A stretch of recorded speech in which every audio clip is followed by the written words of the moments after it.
This is Radio 2 on BBC Sounds and on your smart speaker. Play BBC Radio 2. BBC News at midday, this is Justine Green. The Commons Committee that's been investigating whether Boris Johnson deliberately misled Parliament about parties in Downing Street during lockdown says it will publish its report promptly.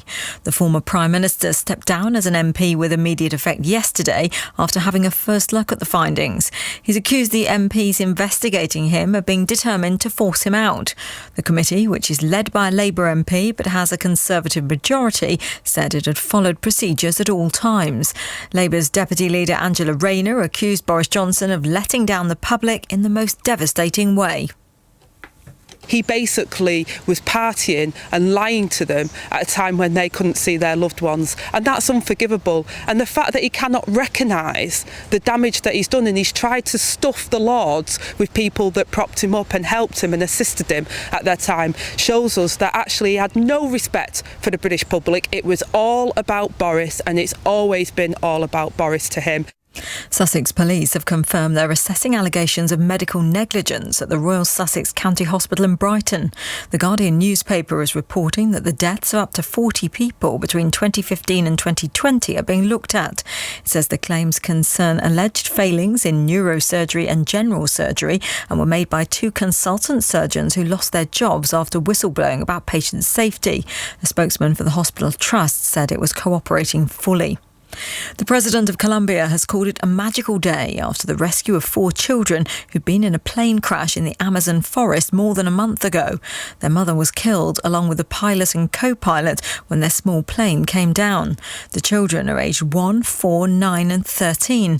The commander of the Colombian military's Joint Special Operations, General Sanchez, praised them for surviving so long.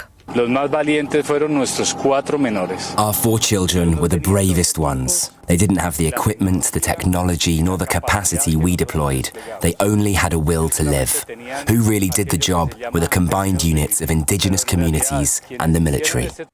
The UK Health Security Agency has issued an amber hot weather alert for much of England this weekend as temperatures are predicted to hit 30 Celsius. The new colour-coded alert system was launched last week and is designed to warn the most vulnerable about weather that could make them ill. The Director of Age UK, Caroline Abrahams, says it's a very good thing. It's telling us that in some parts of the UK, not everywhere by all means, but certainly the east, the southeast, the northeast, parts of the Midlands, perhaps London as well, it is going to get very hot, and not like 40 degrees, but it's certainly still going to be a heat wave. And so for older people in particular, it's important to just take some simple precautions to keep well. Concerns have been raised about the low water levels in Loch Ness. Scotland's largest freshwater loch by volume dropped to its lowest level in 32 years last month, which experts say could affect the fish populations. And that's the BBC News. It's 3 minutes past 12. Thank you, Justine. Now, Radio 2. This is Claudia Winkleman, BBC.